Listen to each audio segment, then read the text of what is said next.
सुनो सुनो सुनो, आपके शहर में आ गया है एनडीटीवी इलेक्शन कार्निवल।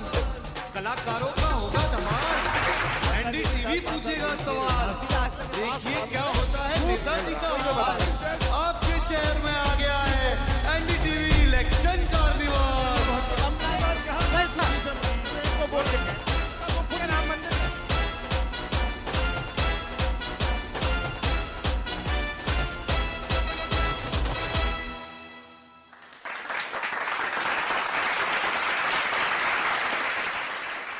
नमस्कार, बहुत बहुत स्वागत है आपका। मैं हूं आपके साथ सुमित अवस्थी और आप एनडीटीवी पर हमारा इलेक्शन कार्निवाल देख रहे हैं। करीब 13 राज्यों तक 7400 किलोमीटर का सफ़र तय करने के बाद एनडीटीवी का काफिला एक बार फिर उत्तर प्रदेश में एंट्री कर चुका है। उत्तर प्रदेश में इस वक्त हम झांसी में हैं। मेरे पीछे आप देख सकते हैं झांसी का किला आपको दिखाई दे रहा है और झांसी की ये जंग बहुत ही दिलचस्प इस बार हो गई है। Sitting MP Bharatiya Janata party के हैं, लेकिन जो उनके चैलेंजर हैं वो यहाँ से एमपी रह चुके हैं और मनमोहन सिंह की सरकार में मंत्री रह चुके हैं। इन दो के बीच कहा जा रहा है कि इस बार कांटे की टक्कर है। कांग्रेस का गठबंधन सपा के साथ है, इस बार बसपा के साथ नहीं है। पिछली बार सपा यहाँ पे लड़ी थी, नंबर 2 आई थी।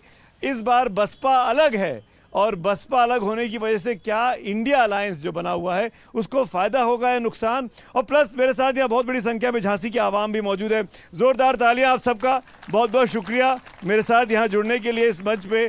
और हम बातचीत करेंगे, झांसी के बारे में बात करेंगे, उत्तर प्रदेश के बारे में बात करेंगे और ये बात भी करेंगे कि देश की राजनीति पर इस सीट के नतीजे कितना असर डालने वाले हैं, क्योंकि उत्तर प्रदेश में बार बार कहा जा रहा है कि राम मंदिर की हवा चल रही है। खैर, तमाम मुद्दों पर लौटेंगे। स्थानीय कलाकार भी मेरे साथ होंगे।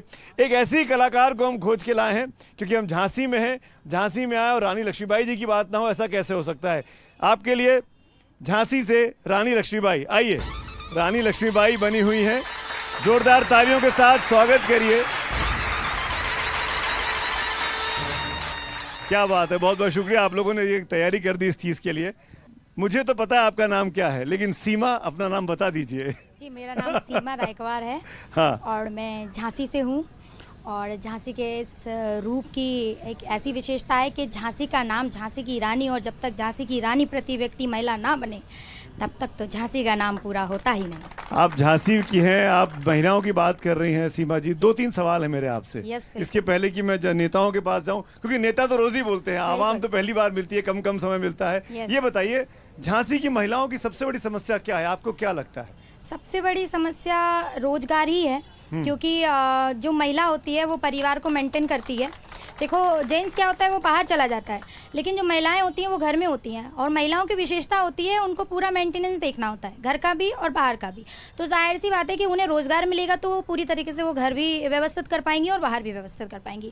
और मैं कहूँ तो मेरा मानना ये है कि जितना पुरुष करते हैं उससे ज़्यादा महिलाएँ करती हैं, क्योंकि महिलाओं को अगर घर का काम दे दो तो वो भी कर सकती हैं और बाहर का काम दे दो तो वो भी कर सकती हैं। नो डाउट, महिला अगर ना हो तो पुरुष कुछ नहीं कर सकते।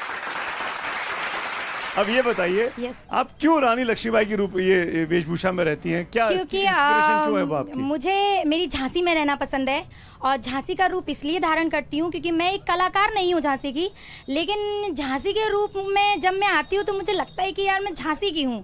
और झांसी में जब तक झांसी का रूप धारण ना करूँ रानी लक्ष्मीबाई का, तब तक तो लगता ही नहीं है कि मैं झांसी से हूँ, या फिर मेरे अंदर ऐसी वीरांगता नहीं झलकती कि मैं झांसी की हूँ और मैं कुछ कर सकती हूँ। स्वभाव से भी आप वीरांगना है, अपने परिवार में आगे पीछे रहती है, अपने मुद्दों के लिए लड़ती रहती है। बिल्कुल सर। तो फिर हम झांसी के पास हैं, झांसी के किले के पीछे खड़े हुए हैं, आप साथ में हैं। सुभद्रा कुमारी चौहान जी की मशहूर कविता है, खूब लड़ी मर्दानी वो तो झांसी वाली रानी थी। मुझे वो याद आ रही है, आपको याद है? यस सर, बिल्कुल याद। बिल्कुल। बुंदेले हर बोलों के मुंह हमने सुनी कहानी थी, खूब लड़ी मर्दानी वो तो झांसी वाली रानी थी। चमक उठी सन 57 की वह तलवार पुरानी थी, खूब लड़ी मर्दानी वो तो झांसी वाली रानी थी। भाई बहुत बहुत शुक्रिया हमसे बात करने के लिए। Thank you so much. Thank you भैया, थैंक यू। Thank you. हमारे पास एक और कलाकार हैं स्थानीय यहाँ पर, उनसे हम बात करेंगे और मैं ऊपर जाता हूँ, पहले उनसे परिचय लेता हूँ और फिर हम इस बातचीत को आगे बढ़ाएंगे। और क्योंकि हम बुंदेलखंड में हैं और बुंदेलखंड के लोगों के बीच आके बुंदेलखंड की भाषा में बुंदेलखंड की बातें ना हो तो कैसे बात करेगा। आपका नाम बताइए। जी सर, मुन्ना लाल मासूम है मेरा नाम। मैंने तो बहुत सुना आपका नाम मुन्नालाल मासूम जी, आपके कई सारे वीडियोस भी हैं यूट्यूब पर। आपकी मंडली क्या करती है? बस ये अपनी बुंदेली को उजागर करने के लिए लगे रहते हैं। हालांकि शासन का सरकारी कोई सुविधा नहीं है, अगर है भी तो कुछ बड़े बड़े लोग हैं उसको फ़ायदा ले जाते हैं, बाकी सब तो ले जाते हैं। छोटे छोटे जो कलाकार हैं वो दबे रह जाते हैं। तो आपको अपनी कला को दिखाने का मौका है एनडीटीवी कार्निवाल के इस मंच से। क्या सुनाने वाले हैं बताइए, और सुनाइए, झांसी की जनता का मनोरंजन करिए।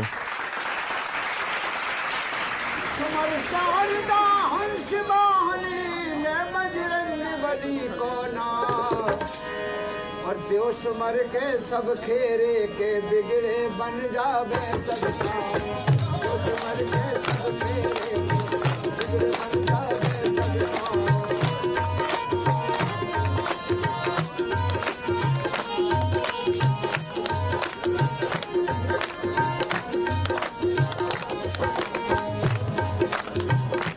आग लगा रही अंगारी में,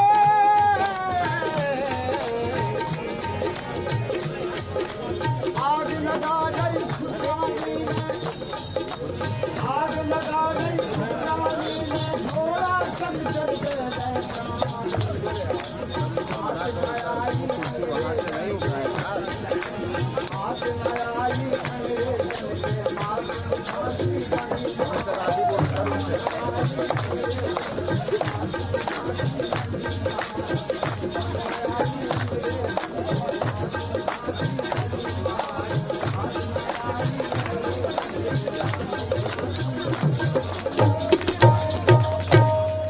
जोरदार तालियां मासूम जी के लिए भाई, वाह मजा आ गया, क्या अलग आया आपने, बहुत बहुत शुक्रिया।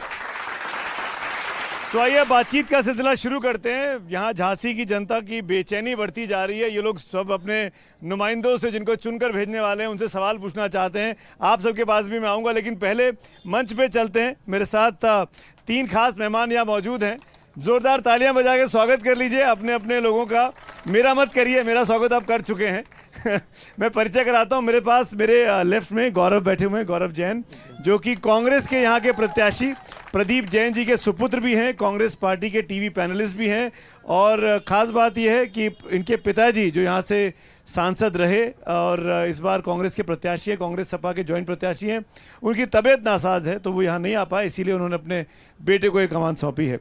उनके साथ उनके लेफ्ट में प्रदीप सरावगी जी हैं, यहाँ झांसी के लिए बहुत जाना पहचाना चेहरा है।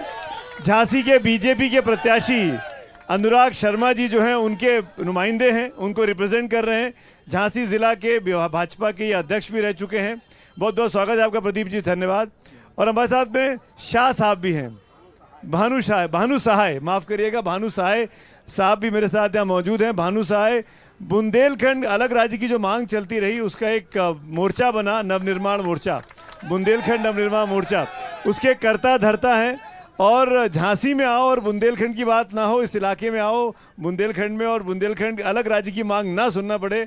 मैं करीब 4 या 5 चुनाव कवर कर चुका हूं, और इन 4-5 चुनावों में जब जब झांसी, ललितपुर, महोबा में आके शो करने का मौका मिला, ये बात उठती रही। मैं 2000 से देखता आ रहा हूं, पर आज जब 24 साल, मेरी उम्र 24 साल कवर करते करते हो गई, लेकिन कुछ प्रोग्रेस दिखी नहीं मुझे। ये क्यों है, ये आप मुझसे बेहतर आप जानते हैं। तो मेरा पहला सवाल आप ही से है कि ये झांसी को या बुंदेलखंड को अलग राज्य का दर्जा क्यों नहीं मिल पा रहा है? जब मूवमेंट उठता है लगता है कांग्रेस आई बना देगी, फिर लगता है भाजपा आई अब बन जाएगा, भाजपा को आए 10 साल हो गए, कांग्रेस भी 10 साल रह के चली गई, क्यों नहीं बन पा रहा है बुंदेलखंड अलग राज्य? क्यों आपकी मांगें दिल्ली तक नहीं पहुँच पा रही हैं? भानु जी। नहीं, दिल्ली तक तो हम लोगों की मांग पहुंच गई है। कुछ ऊपर वाला मेहरबान हुआ था जिस समय कांग्रेस के नेता राहुल गांधी जी यहाँ बुंदेलखंड आके कुटी कुटी में सो रहे थे। उस समय आप लोगों ने हमारी बदहाली को पूरे देश में दिखाया कि बुंदेलखंड कितना बदहाल है, कितना बेहाल है, किस तरह से यहाँ लोग जीने को अपनी जीवन गुजार रहे हैं, ये सब आप लोगों ने दिखाया। उसके बाद उमा भारती जी झांसी चुनाव लड़ने आई। हाँ। उन्होंने भगवान राम को साक्षी मानकर ये कहा कि 3 साल के भीतर बुंदेलखंड राज्य बनवा दिया जाएगा। उन्हीं की बात को राजनाथ सिंह जी ने मौरानीपुर में कहा कि उमा जी के में तो इतनी शख्सियत है कि ये प्रधानमंत्री से सीधी अपनी बात बनवा सकती हैं, लेकिन अगर इन्हें कोई दिक्कत होगी तो मैं इनके वादों को पूरा कराने का कार्य करूंगा। उसके बाद झांसी में मोदी जी आए। मोदी जी एक कदम और आगे बढ़ गए कि उमा जी आप तो जैसे बुंदेलखंड में रच और रम गई हो। मेरे पास वीडियो है सब, मैं आपको दूंगा सब, आज मैंने वायरल किया है, मेरे सारे भाइयों के पास पहुंच गया होगा। मोदी जी भी यही बोले कि उमा जी आपके सारे वादों को पूरा कर कर मुझे ऐसा लगेगा कि मुझे गर्व की अनुभूति हो रही।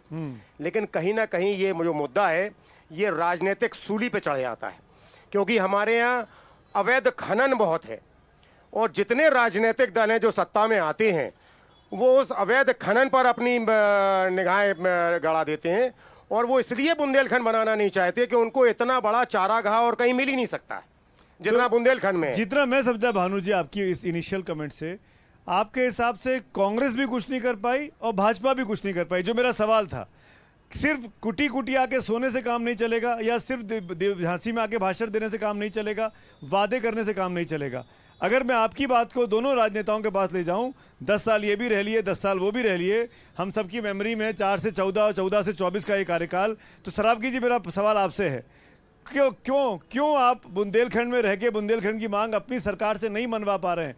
लखनऊ में आपकी सरकार, दिल्ली में आपकी सरकार, सबसे पहले भोपाल में आपकी सरकार रही। हाँ, सबसे पहले मैं झांसी की धरती पर आपका स्वागत करता हूं, अभिनंदन करता हूं, धन्यवाद। और आपके सभी लोगों का जो झांसी से भी मीडिया कर्मी पधारे हैं जिन्होंने इतना बढ़िया मौका दिया हमको, उन सबका पहले स्वागत, अभिनंदन। जहां तक हमारे भानु साई जी ने कहा कि बुंदेलखंड राज का, बुंदेलखंड की राजनीतिक और भौगोलिक स्थिति थोड़ी सी अन्य जगहों से भिन्न है। इसका एक बड़ा हिस्सा जो उत्तर प्रदेश से बड़ा हिस्सा है वो मध्य प्रदेश में आता है, 7 जिले केवल उत्तर प्रदेश में आते हैं। इस कारण से पूरी परिस्थिति नहीं बन पाती है।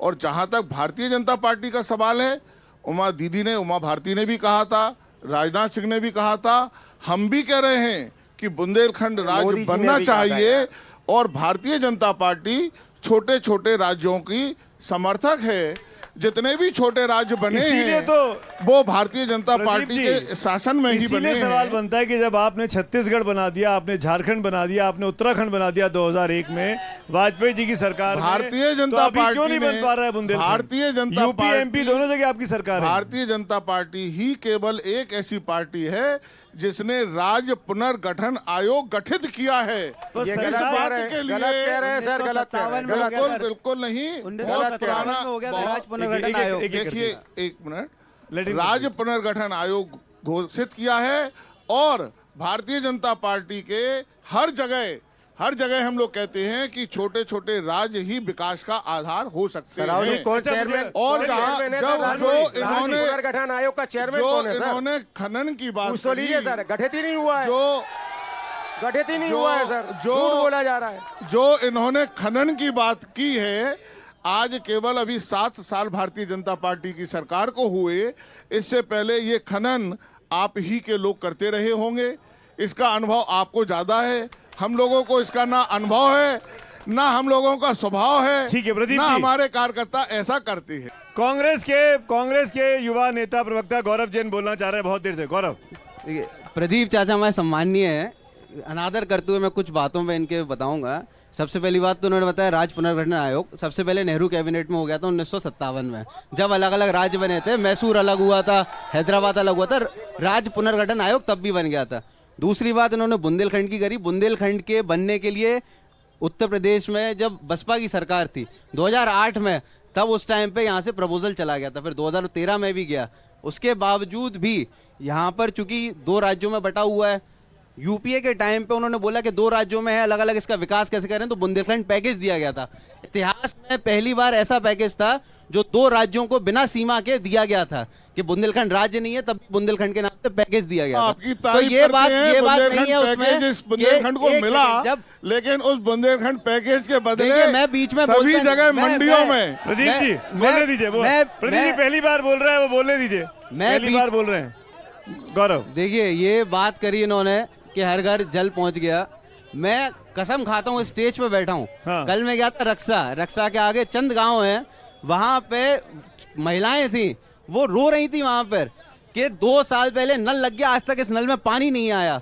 और इस बार हर बार बोलते हैं कि आप लोग आते हैं वोट मांगते हैं, वो हमें समझ रहे थे कि हम फूल के हैं, और हम लोगों को ऊपर इतने उत्तेजित हो रहे थे वहां के लोग कि आप हर बार बोलते हैं, झूठे वादे करते हैं, यहाँ पानी आएगा, सड़क आएगी, सड़कें खुदी हुई हैं, पानी नहीं है वहां पे। मैं अगला सवाल के तौर पे प्रदीप सरावगी जी मैं आपसे पूछना चाह रहा हूँ, हमने यहाँ पे झांसी में जो सबसे बड़ी समस्या देखी, जो दिल्ली में बैठ के अक्सर सुर्खियों में रहती है, वो है यहाँ पड़ने वाली भीषण गर्मी, और गर्मी की वजह से सूखा, पानी की किल्लत।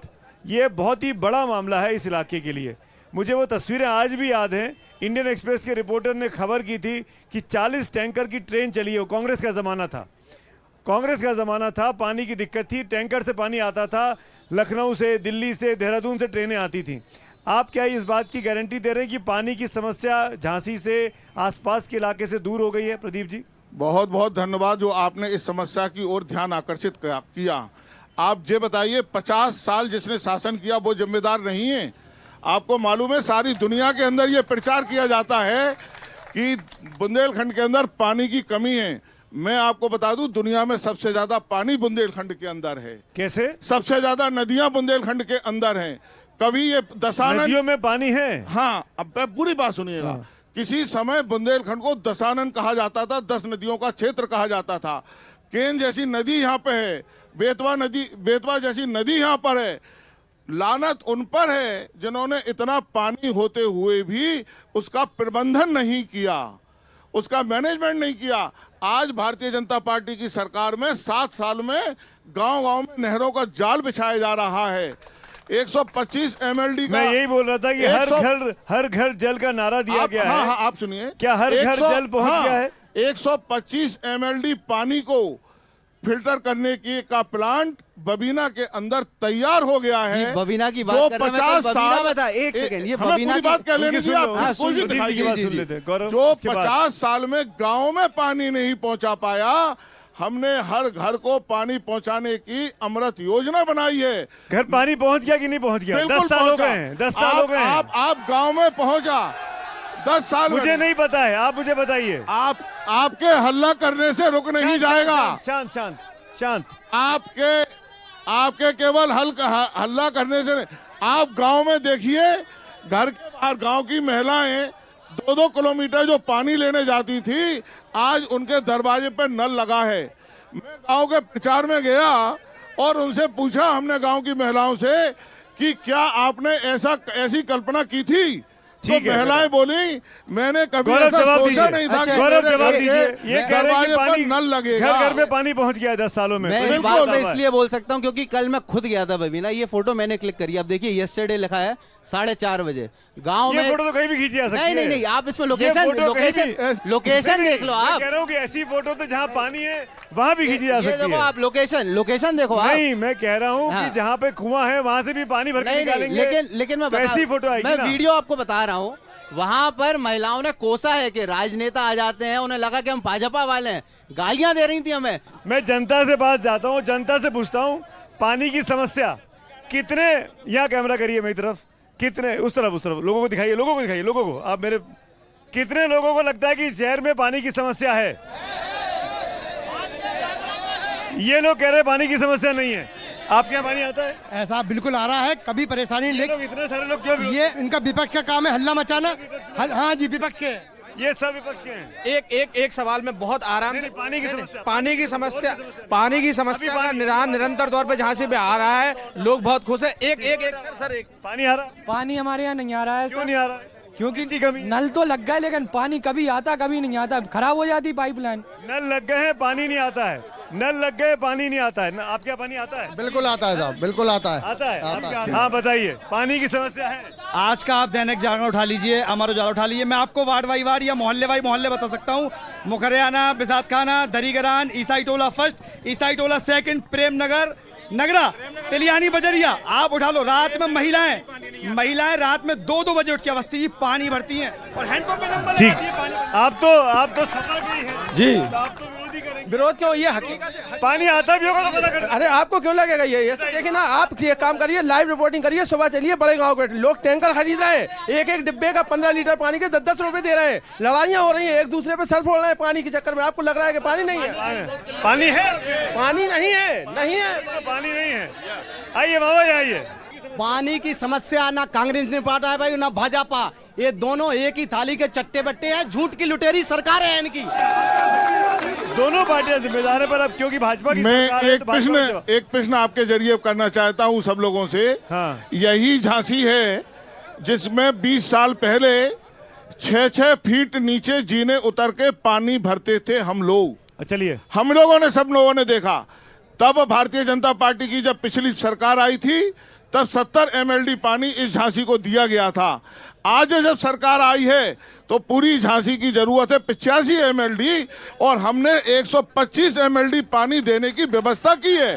इसके लिए पानी की मोहल्ले मोहल्ले में ये आज का जागरण है सर। मैं पढ़ रहा हूँ, एक मिनट, मेरी पूरी बात हो जाने दीजिए। नहीं, पूरी बात के लिए पूरा दिन थोड़ी चलूंगा मैं। नहीं, आप ही बोलते हैं कि घंटा क्या, भानु जी भी बैठे हुए हैं। इसके लिए हर वार्ड में टंकियां बनकर तैयार हो गई हैं। प्रदीप जी, मैं गौरव से पूछना चाहता हूँ। गौरव, आपके पिताजी यहाँ से सांसद रहे जी, आपके पिताजी मनमोहन सिंह सरकार में मंत्री रहे, बिल्कुल, दिल्ली में उनकी आवाज सुनी जाती थी, लेकिन क्यों नहीं कर पाए वो? और वो मैं पूछना चाहता हूँ, अगर वो चुनाव इस बार जीतते हैं तो क्या प्रोग्राम है पानी की समस्या का निदान करने के लिए? जी, क्या कहना चाहते हैं झांसी की जनता को, बताइए। सब सुन रहे हैं आपको। सबसे पहली बात तो हम लोग झूठे वादे नहीं करते। कांग्रेस पार्टी मतलब आप वादा नहीं करेंगे? नहीं, झूठे वादे नहीं करेंगे। हम वो नहीं है जो बोल रहे हैं 15 लाख आ जाएंगे। हम जो बोलेंगे पानी आएगा, हम बोल रहे हैं पानी की समस्या। जी बताइए, मैं बता रहा हूँ। बात करी थी भाजपा ने कि केन और बेतवा को लिंक करेंगे, वो पूरा पानी आ जाएगा बुंदेलखंड में। आज क्या हुआ? हर बार 7 साल से हम सुन रहे हैं, चाहे नगर निगम का चुनाव हो, चाहे विधायकी का चुनाव हो, चाहे सांसदी का चुनाव हो, हर बार वही बातें आती हैं। लेकिन एंड में वोट किस पे मांगते हैं? मंगलसूत्र पे आप वोट दे दो, कहीं पाकिस्तान पे वोट दे दो, कहीं कश्मीर पे। अरे पानी की बात करो तो। आपको चुनेंगे तो पानी की समस्या कितने दिनों में दूर करेंगे आपके पिताजी? बताइए। अगर हम चुने गए तो एक फाइनेंशियल ईयर के अंदर पानी की जो समस्या है शहर अंदरून के अंदर और जो रक्षा के वहां पे गांव है, उन सब में पानी की समस्या को समाधान करा जाएगा। इन्होंने वादा किया, आप कर सकते हैं वादा ये। और हम ये 10 दिन, 20 दिन, 100 दिन की बात नहीं करते, जो एक्चुअल बात है हम वो करते हैं। ये वादा हमारी दम पर कर रहे हैं क्योंकि 125 MLD पानी हम दे चुके हैं। केवल उसका प्रबंधन की आवश्यकता है। पानी दे दिया लेकिन हवा में उड़ के आया नहीं है। पाइपलाइन में सिर्फ हवा आई, हवा पानी नहीं आया। हवा पानी, टंकियां भी बन गई हैं। टाइट होगा ये तो वोटर बताएगा। टंकियां भी बन गई हैं, वोट पड़ेंगे। टंकियां भी बन गई हैं, टंकियां भी बन गई हैं और पानी भी आ गया है। प्रदीप जी, टंकियों से और खाली नलों से काम नहीं चलेगा, पानी आना चाहिए। पानी आ गया है, नहीं आ रहा है नलों में। पानी सिर्फ बड़े बड़े उद्योगपतियों के स्विमिंग पूल में आ रहा है और कहीं नहीं आ रहा। एनडीटीवी इलेक्शन कार्निवाल में गर्मा गर्म बहस जारी है। तीनों मेहमान हमारे साथ बने हुए हैं। झांसी की जनता के पास भी बहुत से सवाल हैं, चलेंगे सबके पास। आप देखते रहिए इलेक्शन कार्निवाल का काफिला। एक छोटे से ब्रेक के बाद तुरंत लौटते हैं।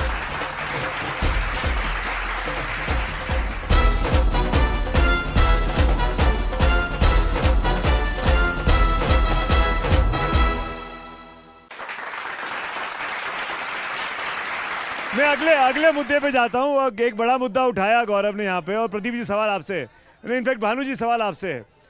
ये आपको लग रहा है कि मूल मुद्दों पर चुनाव नहीं हो रहा है? जो बात गौरव इशारा कर रहे थे कि आप मंगलसूत्र की बात करते हैं, हिंदू मुसलमान की बात करते हैं, क्या और कांग्रेस पार्टी जातीय जनगणना की बात कर रही है, जो कोर इश्यूज हैं वो पीछे छूट गए हैं? सर, हम तो एक चीज कहना चाहेंगे कि सारी समस्याओं का एक इलाज, और वो है बुंदेलखंड राज। बहुत बढ़िया, बहुत बढ़िया। कोई कुछ कह ले, कोई वादे कर ले। 75 साल का इतिहास और बुंदेलखंड का सत्यानाश, आज तक कुछ नहीं हुआ। आप चुनाव क्यों नहीं लड़ते हैं? हाँ, वही मैं बता रहा हूँ, बुंदेलखंड की मांग करते हैं। मैं वही बता रहा हूँ। मैं अकेले चुनाव नहीं, मैं शादी भी नहीं कर रहा हूँ इसलिए जब तक बुंदेलखंड नहीं बन जाएगा, और चुनाव भी नहीं लड़ूंगा। कोई ये तोहमत ना लगा पाए कि ये राजनीति या बुंदेलखंड की बात इसलिए कर रहे हैं क्योंकि ज्यादातर लोग बुंदेलखंड का सहारा लेते हैं, जीतते हैं और उनका बुंदेलखंड बन जाता है। 1 मिनट सर, मैं सुन लिया आपकी बात। हाँ, 1 मिनट सर। हमारे यहाँ बुंदेलखंड में एक मर्द सांसद है, पुष्पेंद्र सिंह चंदेल, जिन्होंने 8 बार लोकसभा में बुंदेलखंड राज निर्माण का मुद्दा उठाया है। लेकिन हमारे स्थानीय सांसद उनके पीछे बैठे रहे, उनने मेज तक नहीं थपथपाई। हमें ऐसे सांसद की जरूरत नहीं है। हम राम को कौन सवाल खड़े कर रहे हैं? बीजेपी सांसद चंदेल भी भारतीय जनता पार्टी के सांसद है, एक की तारीफ कर रहे हैं और एक की आलोचना कर रहे हैं। और हमारे सांसद ने लिखित संसद के अंदर दिया है कि बुंदेलखंड राज्य बनना चाहिए। झूठ, हम उसके समर्थक, झूठ और झूठ। बिल्कुल। दोस्तों, एक बात एक और मुद्दे पे आगे बढ़ते हैं जिसकी तरफ मैं इशारा कर रहा था। आपने एक प्रश्न किया था मुद्दों वाला। नहीं, मैं वही आपसे पूछ रहा हूँ हाँ। कि ऐसा क्यों हो रहा है कि मुद्दे सेकंड फेज के बाद मुद्दे अलग हो गए हैं। तो पहले 2 चरणों में मतदान कम हुआ, इस वजह से क्या? मुद्दे कहीं अलग नहीं हुए। भारतीय जनता पार्टी ने इतना काम किया है। 2014 के पहले इस देश के अंदर कैसे चुनाव होते थे हम सबने देखे हैं। तुष्टीकरण के नाम पर, लोभ के नाम पर, प्रलोभनों के नाम पर, क्योंकि विकास इस देश के अंदर कभी हुआ नहीं। इन 10 वर्षों में हमने विकास किया है। इस 10 वर्ष से पहले विकास नहीं हुआ था। इस 10 वर्षों में हमने विकास किया है। ये वही है, ये 99 साल की लीज वाले लोग हैं भैया सारे। भाखड़ा नंगल किसने बनवाया? हमने 2014 के पहले कहा। इसरो किसने बनवाया? 2014 के पहले कहा। भारत अंतरिक्ष में कब गया? भारत में जो भारत में गुजरात में प्रगति हुई, सड़क तो कहाँ से हुआ है? अरे आप जो बेच रहे हैं वो सब कांग्रेस नहीं बनाया। जो सड़क तो पहले भी बनेगी। आपसे सवाल है मेरा, मुझको आपसे सवाल है मेरा। हाँ, बताइए। कांग्रेस के नेता, बड़े नेता राहुल गांधी, प्रियंका गांधी, ये लोग राम मंदिर के दर्शन करने अयोध्या नहीं गए हैं। ये इन चुनावों में कितना बड़ा मुद्दा है? ये बहुत बड़ा प्रधानमंत्री ने रोड शो किया वहां पे। ये इस देश की आस्था के साथ, लोगों की विश्वास के साथ इतना बड़ा धोखा है। राम इस देश के रोम रोम में बसे हैं।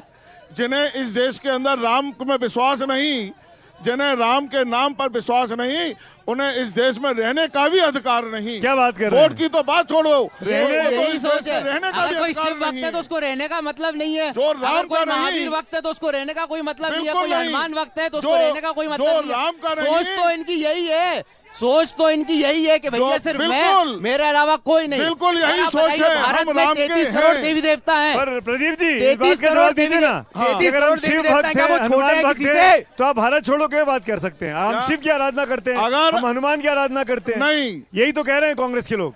राम के भी, उन्होंने हनुमान में भी भक्त नहीं है। हनुमान जी का भी मंदिर बना। अरे कहीं वहाँ भी तो जाना गए। नहीं। उन्हें इस देश की महाकाल के दर्शन किए, काशी विश्वनाथ के दर्शन किए, देश राहुल की गांधी कैलाश मानसरोवर गए थे। कैलाश मानसरोवर गए थे। नरेंद्र मोदी कैलाश मानसरोवर नहीं गए तो क्या भगवान शिव के वो हो गए इस विरोधी? देश की आस्था में, इस देश के धर्म में, इस देश की परंपराओं में उनका कोई विश्वास नहीं है। जनता नहीं, आपसे पूछ लिया, आप बैठिए। सरावगी साहब से सवाल है, चारों शंकराचार्य राम मंदिर नहीं गए, क्या वो राम विरोधी हैं? ये सवाल है हमारा। ये देखिए, ये मुद्दा मंदिर का जो है ना, वो शंकराचार्य पे आ गया है कि चारों शंकराचार्य नहीं गए 22 जनवरी की प्राण प्रतिष्ठा में। क्यों नहीं गए? नहीं, वो बाद में गए हैं।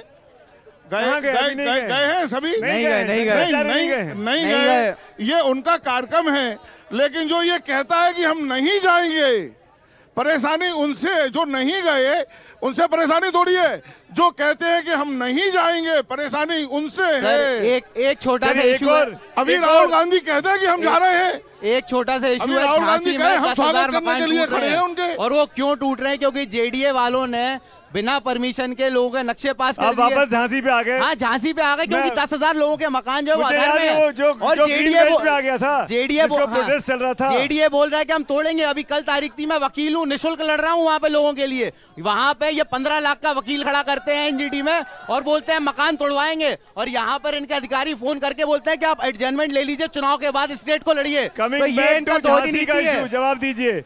झांसी में 6,000 10,000 घर हैं जो ग्रीन बेल्ट में हैं, जिनको तोड़ने का फरमान जारी हो गया है। मैं पूरी जनता आपकी से, सरकार क्या मदद कर रही है? पूरी झांसी की जनता से 6 कहना लाख रुपए चाहता हूँ, ये बात तो लोगों सुन से लें। निकलवा लिए उसके नाम पे, फीस के नाम पे। पहले इनको बोल लेने दो। और कुछ बोलना है क्या इस विषय में? जी को सुन लीजिए। इस विषय में और कुछ बोलना है? बोलना है, लेकिन आप बोल लीजिए। नंबर एक बात कि जो झांसी के मकानों को तोड़ने का विषय है, वो झांसी विकास प्राधिकरण का नहीं है। फिर किसका है? वो एनजीटी का विषय है। एनजीटी में गया क्यों? पूछिए तो उन्होंने सुप्रीम कोर्ट के आदेश हैं। सुप्रीम कोर्ट कोई आदेश नहीं है। मैं वकील हूँ, क्या बोलते रहते हैं ये? हम लड़ रहे हैं सर, हमसे पूछिए।